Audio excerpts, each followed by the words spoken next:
Hello, we're the UNH LunaCats, and what we are is we are a multidisciplinary team consisting of engineering students, computer science, and business students. This is our 9th year competing, with previous years having success with getting 3rd place and 5th place. And for this year, we've decided to focus our design on the drivetrain, the wheels, the chassis, the electrical system, and the autonomous controls. So in this robot, we have 4 main safety features. The first of which being an easy, accessible emergency stop that will end all functions and processes on the robot. We also have limit switches to prevent the auger from overextending. We have a custom conveyor and custom cover for the conveyor and the motor gears to prevent dust and other things from getting in the gears. And we also have circuit breakers to prevent overcurrent. So with this robot, we had multiple risks we had to take into account, along with plan and how we would control those risks. We had a severity level of 1, 2, and 3, where 1 is not as severe, 3 is the maximum severeness, which could lead to mission failure.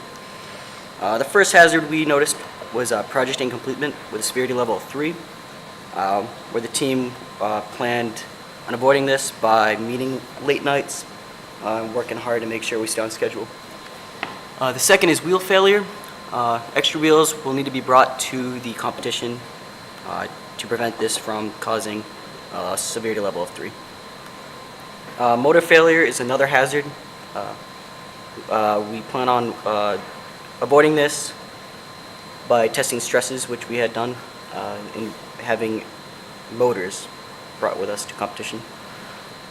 Chassis structural failure is another, along with communications failure and power failure. Okay, so when we're demonstrating the robot, we're also demonstrating the safety plan.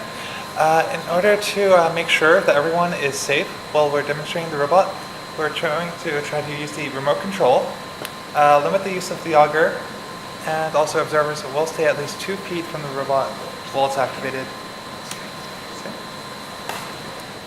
So the project and system performance goals are split into 3 categories: physical, mechanical / electrical, and operational. One of the physical requirements was for the robot to weigh less than 70 kilograms and fit within all the size requirements.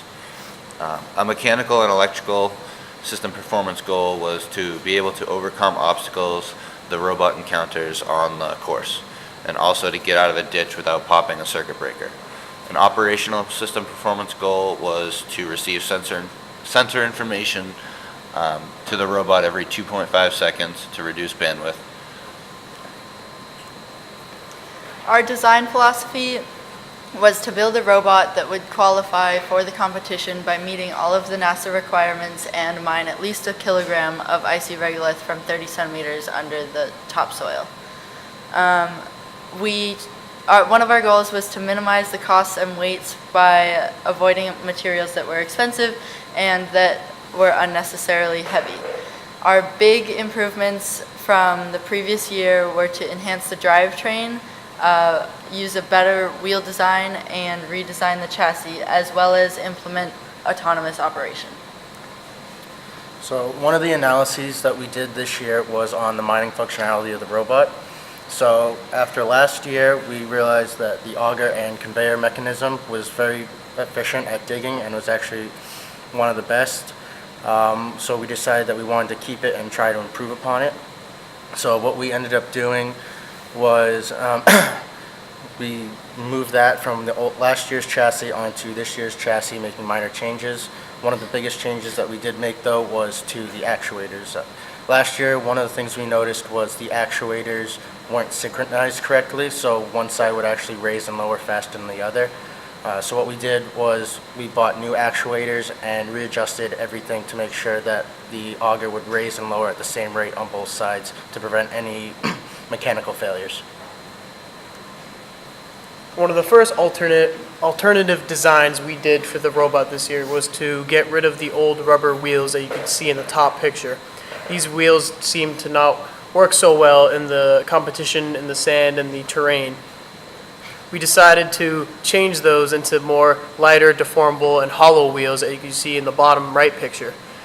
3D printed wheels were also an option we considered, but due to time, we decided to go with the wheels that you see. Another alternative analysis component was the wheel mount. We initially decided to go with the spring-loaded pin, but later decided against it. It was too complex and had too many precision components. We eventually decided to go with the milled rod that would be screwed into the wheel and connect the motors. This was more reliable and feasible, and it was initially not considered, but heard of from another senior design team at our university.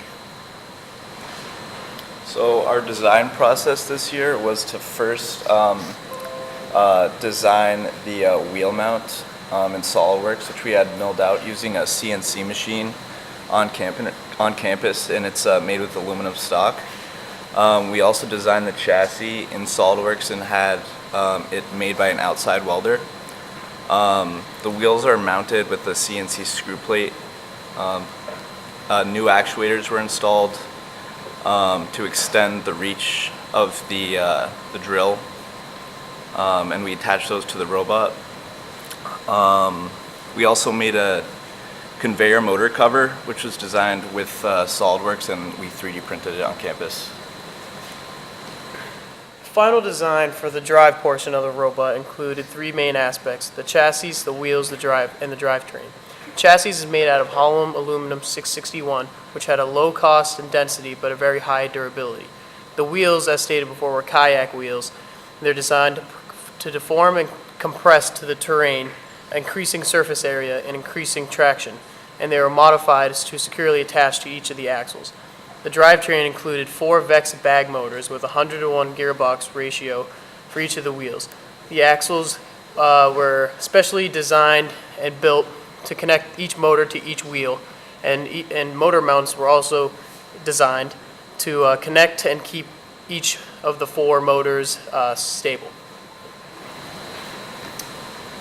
The final design for mining, so the first component that we use is the auger. The auger is driven by an ion motor and was actually disassembled from an ice auger that was bought off the shelf and repurposed to use for our robot.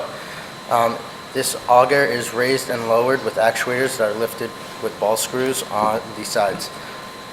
This allows the auger to go down into the dirt, digging up icy regolith and simulant, dropping it onto a ramp that leads to a conveyor belt.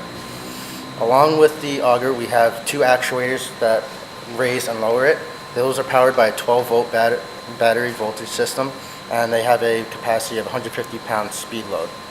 Lastly, we have the conveyor belt. This is driven by a small motor with a gear system. This allows us to deliver the icy regolith from the auger to the collection bin when we get back to the deposit area. On the electrical side of the robot, we have 2 batteries, a 12-volt which powers the majority of the robot, and a 40-volt battery which powers only the auger.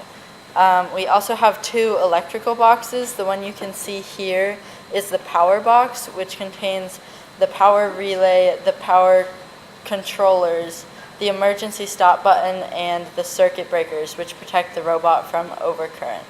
We also have a control box, which includes the Raspberry Pi and the Arduino, which run the autonomous program, and the display monitors, which show how much power is being used. So the wheels were tested on the bottom left picture on a rig frame we set up in order to see how it deformed to the surface, along if it would support the weight of the robot and avoid the obstacles. The wheel axes, shown in the middle picture, was tested using SolidWorks to determine the stresses that would be occurred due to the weight of the robot. Autonomy was also tested using the test rig on the bottom right. Okay, so in order to make the robot fully autonomous, what we've done is we have put a Pixie camera on the back of the robot in order to see the placard. And we have also positioned 4 LiDARs next to the wheels. These LiDARs are meant to detect obstacles and also holes in front of the wheels to allow the robot to turn to avoid them. And the Pixie camera is going to be used to determine the robot's position in the field. This will allow us to be able to navigate the field safely and know exactly where we are at all times. If this doesn't work during the competition, we can also take control of the robot manually. This will allow us to basically, we can use a remote controller to actually send instructions to the laptop. The laptop can then send instructions to a classic server running on the robot. The robot can then execute the instructions and send back a status of how it's doing to the laptop, which will be running a Node.js server. This is how we're managing communication over the network.